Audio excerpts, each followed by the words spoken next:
No hay otra forma de que la iglesia se expanda que no sea que miembros de la iglesia, que miembros del cuerpo den pasos de compromiso. Si eso no ocurre, pues posiblemente no vamos a lograr ser la iglesia que Dios quiere que seamos, una iglesia que se extiende cada vez más. Algunos hombres han resaltado hasta ahora, como Esteban, ¿cierto? De hecho, esa serie comenzó con la historia de Esteban, con la muerte de Esteban. Luego hablamos un poco de Felipe, luego Pablo, pero claro, todo lo que ellos hicieron fue el resultado de lo que los primeros discípulos hicieron. De hecho, en palabras del apóstol Pablo, dice que él no es digno de hacer parte de los 12 apóstoles, porque él no estuvo con Jesús desde su bautismo hasta su crucifixión. De hecho, ese era uno de los requisitos fundamentales para un apóstol. Y es una de las razones por las que decimos, ¿cómo alguien se atreve a decir o a llamarse apóstol en estos tiempos? ¿Sí? Habían unos requisitos especiales y el mismo apóstol Pablo dice, mira, yo soy un abortivo. Es el término que él utiliza. ¿Por qué? Porque nació antes de tiempo. O sea, Dios quiso que fuera así. Entonces, son hombres muy especiales que Dios ha utilizado en su obra. Y muy seguramente nosotros podemos ser también parte de ese selecto grupo de hombres que trastornaron y que pueden trastornar al mundo con el mensaje del Evangelio. Ahora, antes de continuar, el título de esta canción, de esta charla esta mañana, es Alguien es enviado. En sus boletines es ¿qué debo hacer? Y antes de continuar, quiero dejar claro dos cosas. Lo primero es que no vas a descubrir si tienes un llamado especial hoy. Quizá eso pase, genial que eso pase, pero creo que se necesita más de una charla para descubrir qué es lo que Dios tiene para tu vida. Pero lo que sí podemos hacer es, a través de la experiencia de algunos hombres, entender algunas pautas. Algunas pautas que Dios utilizó cuando ellos fueron llamados al ministerio, de una manera que es muy, muy especial. Y pues a decir verdad, el llamado no es algo que se enseña. ¿Quién puede hablar acerca de Dios cómo lo hace, sino aquella persona que fue llamada y que recibió un llamado especial? Ahora, ¿cómo explicamos eso? ¿Cuántas zarzas vemos ardiendo y que no se consumen a lo largo de la Escritura? Solo una. Solo ocurrió con Moisés. Y claro, eso tiene mucho que enseñarnos. A veces Dios está llamando nuestra atención, pero nosotros vamos tan a la carrera que no nos importa y nos perdemos de los detalles. Por lo menos Moisés estuvo el tiempo suficiente para darse cuenta que no se consumía aunque ardía en fuego, aunque ardía en llamas. Ahora, eso es un patrón para nosotros, que a veces vamos a 1000 por el mundo. Pero ¿cuántas arcas existen en toda la Biblia? Solo una. Dios le dio una misión puntual a Noé y fue de una manera especial, también como lo vemos con Abraham. Es más, cuando pensamos en Abraham es curioso, porque nosotros a veces actuamos bajo esa idea. Sería genial si Dios nos toma de la mano y nos dice, ven conmigo, allí vamos a voltear a la izquierda y justo cuando volteemos a la derecha nuevamente, vamos a ver esto y esperamos que las cosas sean así, ¿cierto? Es más, muchas personas argumentamos, porque a veces lo he hecho, es que todo sería tan diferente si Dios me mostrara y las cosas si yo las tuviera claras. Pero seamos honestos, la razón por la que hacemos o dejamos de hacer las cosas es porque tenemos todo el panorama completo. Hay cosas que sabemos, ¿cierto? ¿Y por eso las hacemos o dejamos de hacerlas? No.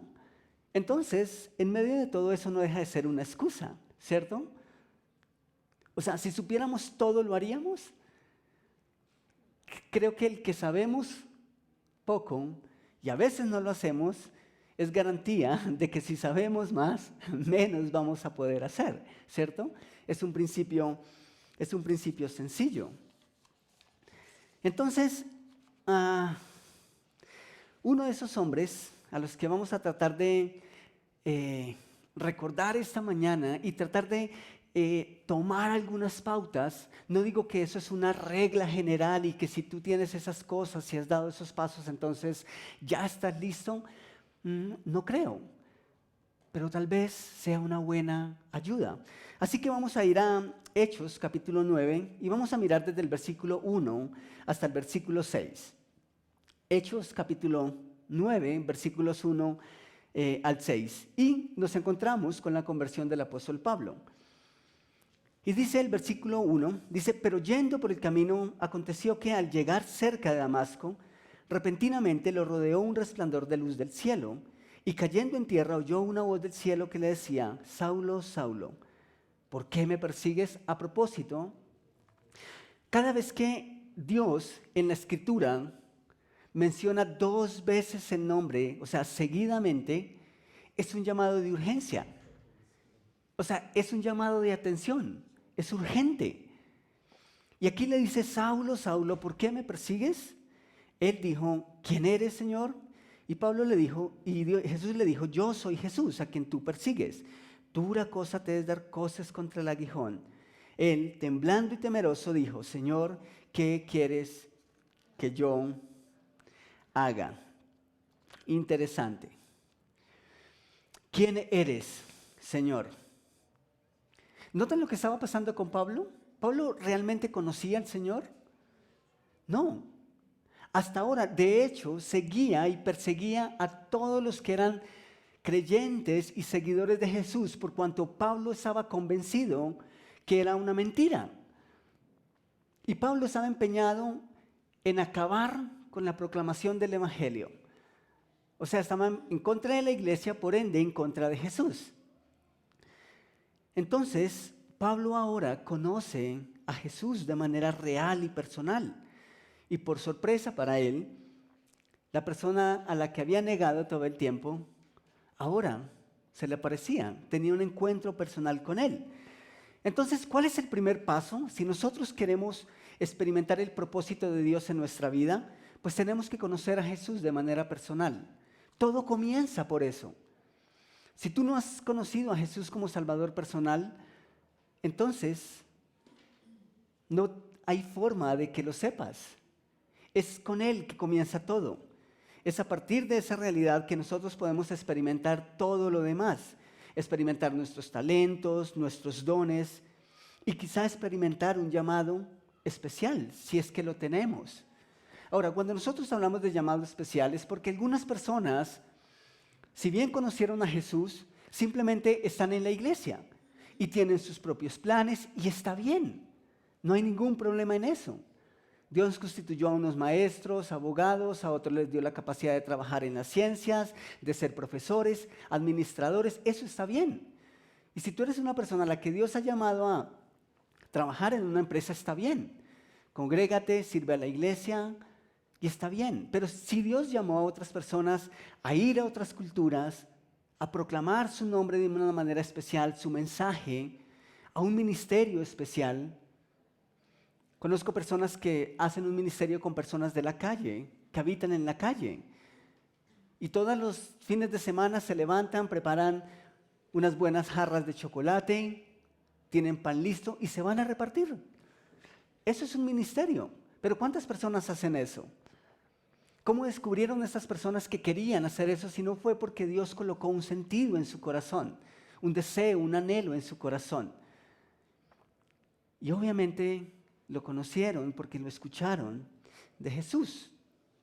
Así que si tú tienes una relación personal con Jesús, hazle las preguntas difíciles a Él. Muchas personas o muchos de nosotros acudimos a los líderes, al pastor, a los libros, y les preguntamos, ¿tú qué crees que Dios tiene para mí? Pues eso es válido. Pero las preguntas debiéramos hacerlas primeramente a Jesús. Por eso tenemos una relación con Él. Y yo espero que cada uno de nosotros esta mañana tiene una relación con Jesús. Y si no la tienes aún, si no la has experimentado aún esta mañana, tú puedes dar ese paso. Pero ahora Pablo conoce a Jesús y lo conoce de manera personal. Y no solo lo conoce, sino que tiene un diálogo significativo con Jesús. Un diálogo muy significativo. Es más, el día en que Pablo conoció a Jesús, ese mismo día se comprometió con Él. Eso es significativo. El versículo 6 de Hechos 9 dice que él, temblando y temeroso, dijo: Señor, ¿qué quieres que yo haga? Esa es la pregunta clave, ¿cierto? ¿Qué quieres que yo haga? ¿Alguna vez han estado de visita? Tal vez un domingo en la tarde, planean 2, 3 familias, almuerzo. ¿Cómo queda la cocina? Bonita, hermosa, ¿cierto? ¿Les gusta lavar loza? ¿Sí? ¿Un domingo en la tarde? No creo. Y uno espera que alguien haga la pregunta mágica, ¿cierto? Uno espera que alguien pregunte: ¿qué puedo hacer? ¿Cierto? Uno espera que alguien pregunte: ¿en qué te ayudo? ¿En qué puedo ayudar? Pero ¿ustedes qué esperarían de una persona que dicen: ¿qué quiere que haga? Que haga. De hecho, cuando nosotros decimos a alguien ¿en qué te puedo ayudar? Es porque nos estamos comprometiendo, le estamos diciendo que estamos dispuestos a servir. Tal vez esa es una de las razones por las que a veces no le decimos a Jesús: ¿qué quieres que haga? Porque tal vez tenemos miedo a que vaya y nos ponga a hacer algo que no queremos hacer, ¿cierto? Pero ¿acaso no es lo que deberíamos hacer si queremos descubrir el propósito de Él para con cada uno de nosotros? Pablo conoció a Jesús y esa misma noche le preguntó: ¿qué quieres que yo haga? Esa misma noche él se comprometió con Jesús. ¿Alguna vez tú le has preguntado a Jesús: ¿qué quieres que yo haga? ¿Consciente de la realidad? No porque estás pasando por un momento económico difícil y Jesús, ¿qué quieres que yo haga? No con un caso puntual, sino ¿qué quieres que yo haga con mi vida? ¿Para qué me tienes? ¿Para qué me salvaste? ¿Para qué me creaste? ¿Les has hecho esa pregunta alguna vez? Entonces, ¿qué hizo Pablo? Conoció a Jesús de manera personal. No el Dios o el Jesús que había escuchado, sino que tuvo una relación personal con Él. Después, ¿qué hace? Se compromete. Punto número 2, comprométete con Él. Sé útil en su obra. Si tú quieres saber si Dios te está llamando a un ministerio puntual, comprométete en su obra. Sé útil en su obra. Sirve en su obra. ¿Cómo creen ustedes que Pedro aprendió a pescar hombres? ¿Cuántos manuales hay acerca de pescar hombres en el siglo I? ¿Será que Pedro leyó la cartilla? No habían cartillas. ¿Cómo aprendió entonces? Pues al lado del pescador de hombres. Cuando Jesús salía en las tardes a predicar, o en las mañanas, o en las noches, sus discípulos estaban con él. Y fue en medio de ese proceso, de ese ejercicio, que ellos aprendieron lo que significaba pescar hombres. O sea, metidos en el cuento. Hace poco le conté una experiencia a un grupo de personas. Cuando estaba en la compañía, antes de estar en el ministerio de tiempo completo, estaban los técnicos, o por lo menos estaban los técnicos formándose. Estaban yendo a la academia y entonces ellos eran los que tenían el título, o por lo menos podían ostentar el título. Pero habían muchas cosas que ellos aún no sabían. Y habían otras cosas que yo sí sabía porque había aprendido a hacerlas viendo a otros cómo se hacen.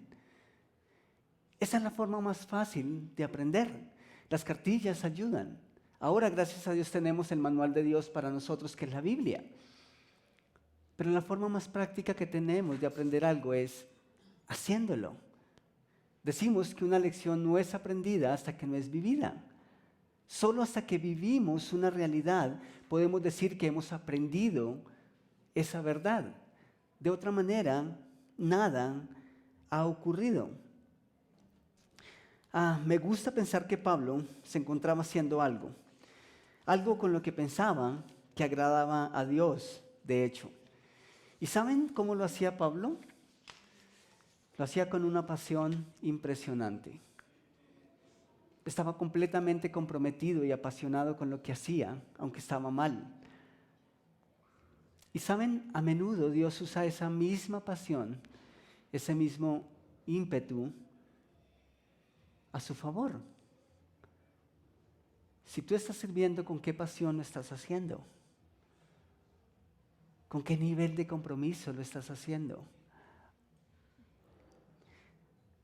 Nos hicimos una pregunta la otra vez como equipo. No le pedí permiso a Jonathan ni a Ali para hablar de esto, pero creo que no lo necesito. Nos hicimos una pregunta la otra vez como equipo y la pregunta era, ¿fuimos voluntarios antes de trabajar de tiempo completo en el ministerio? Y la respuesta fue sí. Pasamos varios años siendo voluntarios en la iglesia. Pero eso nos llevó a otra pregunta. Y la otra pregunta era mucho más reveladora. La siguiente pregunta que nos hicimos fue, ¿lo hacíamos con más o menos pasión que ahora? Y la verdad es genial poder sentir eso. Pero más especial aún escuchar del equipo decir, en el peor de los casos, la pasión es la misma. Pero casi que éramos más apasionados cuando éramos voluntarios. Antes de llegar al punto de lo que muchos llaman, incluso a veces nosotros mismos llamamos lo más especial, trabajar de tiempo completo en el ministerio. Así que si tú quieres experimentar realmente, si Dios te está llamando, te está dando una dirección, apasionate por lo que estás haciendo ahora, por lo que Dios te tiene haciendo ahora. Porque existió una pasión única que probamos y experimentamos antes de tener lo que tenemos ahora. Eso es especial. Ama lo que Jesús ama. Y si no estás involucrado en la obra, no hay forma de que gustes de ella.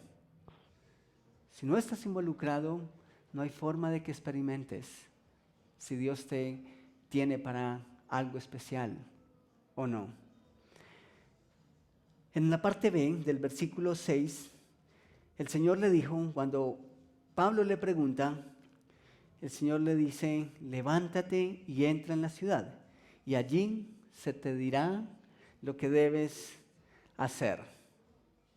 Interesante. Cuando nosotros le preguntamos a Dios, Él tiene una respuesta para nosotros. Levántate y entra a la ciudad y allí se te dirá lo que debes hacer. Saben, a menudo esta es la parte más difícil, porque nosotros tenemos planes y nuestros planes nos dan la sensación de seguridad, ¿sí o no? ¿Por qué otra razón planeamos? ¿Acaso no es para asegurarnos? Los planes son para eso. Pero a menudo nuestros planes tienden a ir en contra de los planes de Dios. Y eso ocurre con mucha frecuencia. Así que, punto número 3, si tú quieres experimentar si Dios te está llamando o no, olvídate del plan. Él ya tiene uno para ti. Ahora, no quiero que me malentiendan aquí. No quiero que piensen que tener un plan no es importante o que no es importante la planeación. Pero lo que sí quiero decir es que lo mejor que nos puede pasar en nuestra vida es descubrir el plan de Dios y unirnos a ese plan y amarlo. ¿Y por qué lo menciono? Quiero que leamos Filipenses capítulo 3, versículos 4 al 8. Filipenses capítulo 3, versículos 4 al 8. Eso lo escribe Pablo mucho después de que ha tenido esta experiencia. Pero dicen, aunque yo tengo también de qué confiar en la carne, ¿notan el término confiar? Ahora, ¿por qué confiaba Pablo en su carne? O sea, ¿por qué confiaba Pablo en sus propias fuerzas? Noten lo que dice a continuación. Si alguno piensa que tiene de qué confiar en la carne, yo más. Circuncidado al 8º día, del linaje de Israel, de la tribu de Benjamín, hebreo de hebreos, en cuanto a la ley, fariseo, en cuanto al celo, perseguidor de la iglesia, en cuanto a la justicia que es en la ley, irreprensible. Pablo había edificado su vida con base en estos principios, pero cuando se compromete y cuando comprende el plan de Dios, se deshacen de todo. Todas esas credenciales de cosas hechas y por hacer eran las que guiaban la vida de Pablo. O sea, Pablo había planeado todo esto y lo estaba ejecutando a la perfección. No solamente tenía un plan, sino que lo estaba ejecutando. Pero noten lo que dice el versículo 7. Pero cuantas cosas eran para mí ganancia, las he estimado como pérdida por el amor de Cristo. Y ciertamente aún estimo todas las cosas como pérdida por la excelencia del conocimiento de Cristo Jesús, mi Señor, por amor del cual lo he perdido todo y lo tengo por basura para ganar a Cristo. Si alguien tenía un plan, era Pablo. Pero eso es interesante, está bien. Siempre hemos resaltado el hecho de que bíblicamente Dios no llama a nadie que no está haciendo algo. Y es posible que la razón detrás de eso es que ministerio no es otra forma de ganarnos la vida. Ministerio es un oficio y ahí con frecuencia la paga es un valor agregado. Tal vez debe ser por eso. Pero Pablo estaba haciendo algo, lo hacía con una pasión impresionante. Casualmente, también en la Escritura, nosotros vemos que Dios no llamó a nadie que se sintiera capacitado. Eso es curioso. Es más, los hombres que se creyeron con la capacidad de hacerlo fueron rechazados. Ese es un patrón a lo largo y ancho de la Escritura. Entonces, hasta aquí podemos resumir que necesitamos conocer al Señor, involucrarnos en su obra, unirnos al plan que Él ya tiene. Un poco volviendo a Hechos, capítulo 16, versículos 6 al 7, dice que atravesando Frigia y la provincia de Galacia, les fue prohibido por el Espíritu Santo hablar la palabra en Asia. ¿Ustedes notan que algo está mal ahí? ¿Cuál era el propósito de Pablo y sus compañeros? Predicar la palabra. ¿No nos ha mandado Dios a eso? Sí. Pero ¿quién les prohibió que fueran allá? El Espíritu de Dios, el Espíritu Santo. ¿Puede Dios cambiar nuestros planes aún cuando los estamos haciendo para Él y para su obra? Sí, Él tiene el derecho de hacerlo. El versículo 7 dice, cuando llegaron a Misia, intentaron ir a Bitinia, no Misia a Bitinia, sino a Misia intentaron ir a Bitinia, pero el Espíritu no se lo permitió. Otra vez. No les permitió el Espíritu Santo ir a un lugar específico donde ellos querían ir a predicar la palabra. ¿Ellos tenían un plan? Sí, tenían un plan.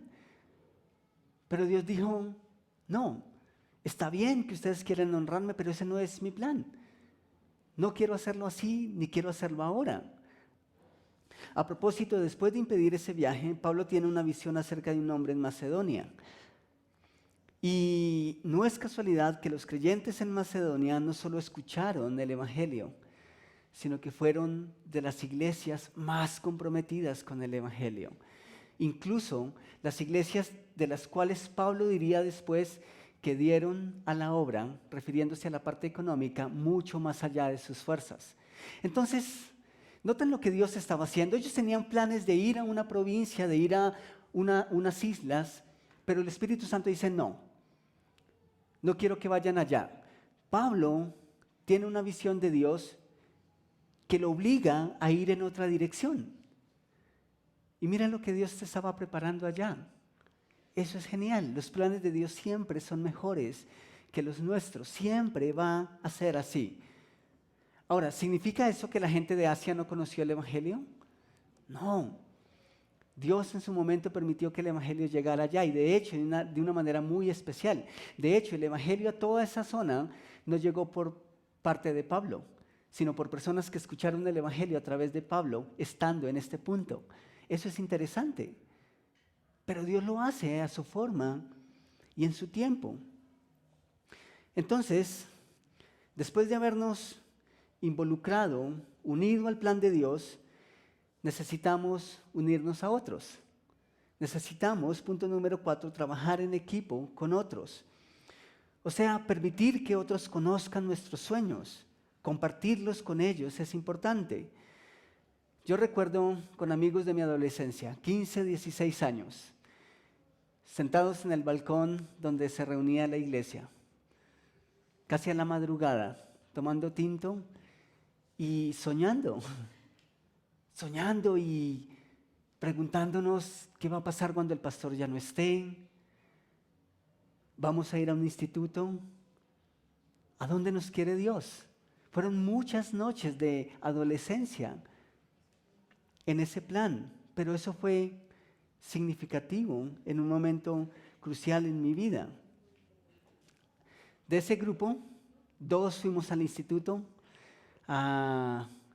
Uno no pudo hacerlo, tomó decisiones y pues finalmente su deseo de ir a un instituto y prepararse para el ministerio, por ahora creo que está en stand-by.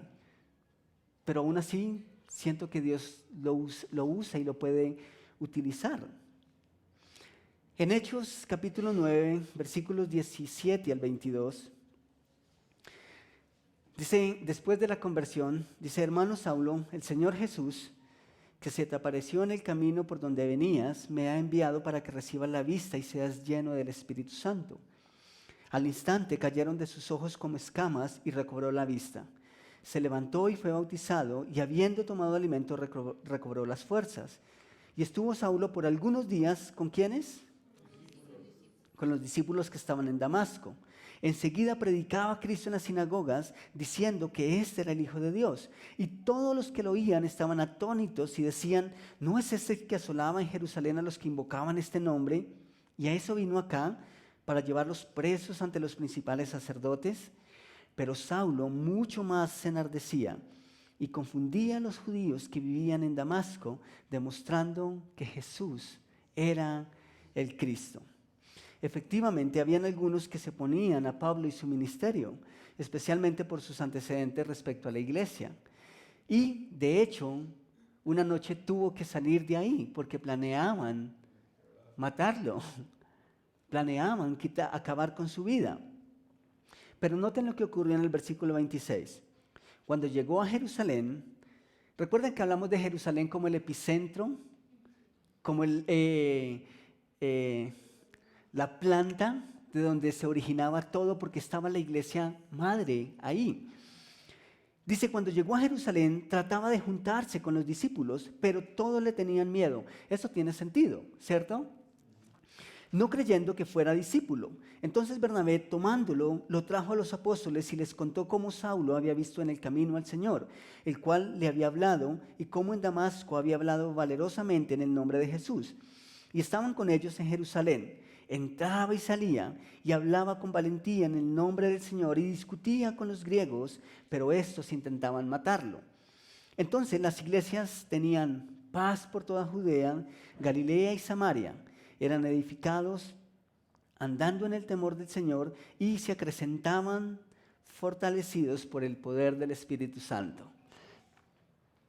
Noten lo que ocurre cuando nos comprometemos, la iglesia se expande, es edificada y crece. Eso era lo que estaba ocurriendo en este punto. Entonces, si Él nos llama, tenemos seguro que por lo menos Él no nos va a soltar. Eso es bueno, no lo hizo con Pablo y tampoco lo va a hacer con nosotros. Una vez, cuando estaba en el ministerio en Ibagué, una señora muy, muy enojada, estaba en realidad muy, muy enojada, me dice, dame ya el número del pastor José Lingo. El pastor José Lingo es el pastor de la iglesia principal, o de la persona encargada. Necesito hablar con ellos y que nos envíen ya otro pastor. Eso no habla bien de mí, ¿cierto? Pero dice, necesito que nos envíen otro pastor. Y pues yo les di el número de ellos. Esa era mi responsabilidad. Pero irónicamente, y creo que fui irónico, le pregunté, ¿ya viste las páginas amarillas? ¿Ya viste cuántas personas están esperando por una vacante en la iglesia?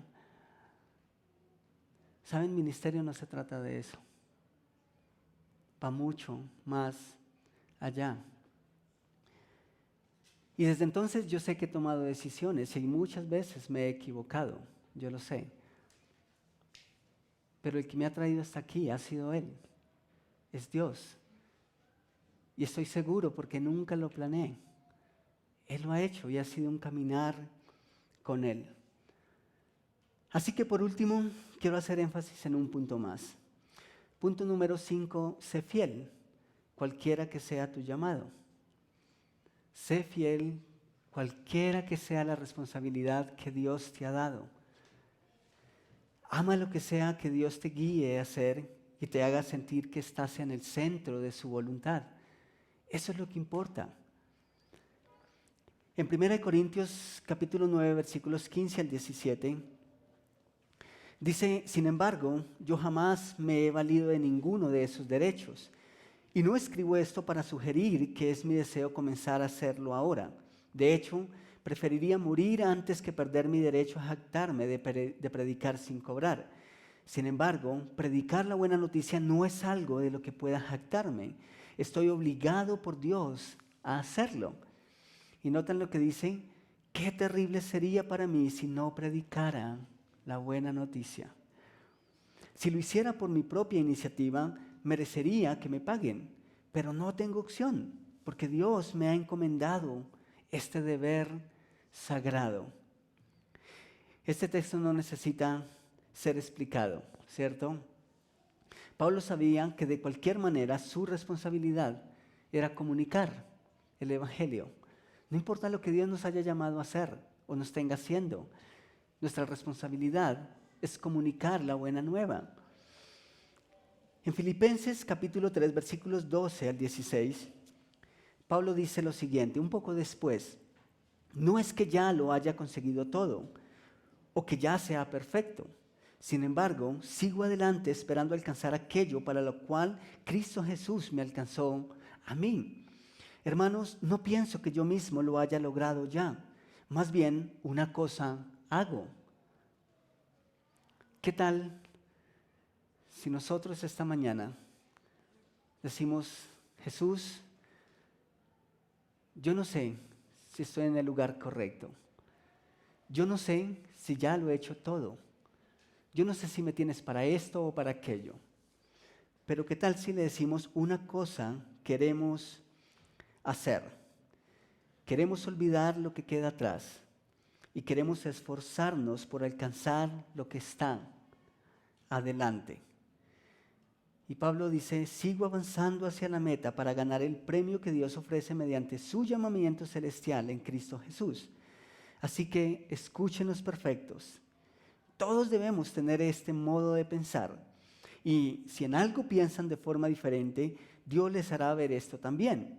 En todo caso, ¿qué es lo importante? En todo caso, vivamos de acuerdo con lo que ya hemos alcanzado. Si Dios te está dando una luz, si Dios te está abriendo puertas, prosigue, sigamos hacia la meta. Si Dios nos está dando oportunidades hoy, hagámoslo. No tengamos miedo de seguir hacia adelante. Independiente de las formas que Dios nos haya dado, todo conduce a un mismo propósito, que podamos comunicar el Evangelio.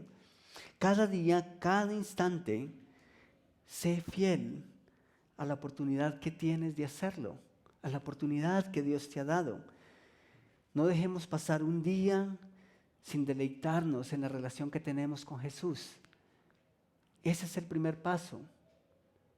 No dejemos pasar una oportunidad sin amar, sin entregarnos y sin dejar de dar lo mejor de nosotros para con Viva Norte, con su iglesia. Y ante todo, necesitamos recordar que tenemos la capacidad de transformar al mundo con el mensaje del Evangelio. Saben, algunas personas todavía me preguntan si quiero un día regresar o no a Ibagué. Y mi respuesta es la misma. Mi respuesta es quiero hacerlo. Si Dios me va a llevar allá o no, no sé. Es algo que simplemente quiero hacer. Pero ¿saben? Amo a Conviva Norte y no quiero perderme absolutamente nada de mi hoy. Dios me ha traído hasta aquí y si algo quiero hacer es disfrutar mi hoy, amar lo que Dios está haciendo aquí y ahora. Una de las razones por las que Dios me trajo a Conviva Norte es porque me mostró que estaba haciendo algo. Y estoy completamente convencido que Dios va a hacer muchas otras cosas. Mi responsabilidad no es preocuparme por el mañana. Mi responsabilidad es amar lo que Dios me tiene haciendo hoy. Si Él me lleva o no a otro lado, es su responsabilidad. Es su plan. Por ahora Él me tiene aquí y quiero hacerlo. Y quiero hacerlo con lo mejor de mí. ¿Ustedes están listos para dar los pasos? Yo sé que algunos de ustedes ya han dado pasos. Es más, me atrevería a decir que algunos de ustedes están listos. Yo quiero orar por cada uno de nosotros, por cada uno de ustedes.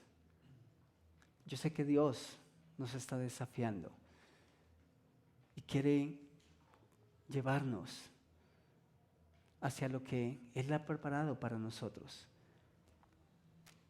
Así que yo quiero orar por ti y por nuestra iglesia. ¿Me acompañan en un momento de oración? El primer punto esta mañana en el boletín era: necesitas conocer a Jesús de manera personal. ¿Tú ya tomaste esa decisión en tu vida? ¿Ya diste ese paso? Si ya diste ese paso en tu vida, quiero que levantes tu mano. Si tú aceptaste a Jesús como Salvador personal, quiero pedirte que levantes tu mano. Gracias. Si hubo un momento en tu vida en el que le abriste el corazón a Jesús y lo aceptaste como Salvador personal, levanta la mano y por favor tenla levantada. Quiero pedirte el favor que la tengas levantada. Gracias. Muchas, muchas gracias. Gracias. Ahora pueden bajarla, por favor.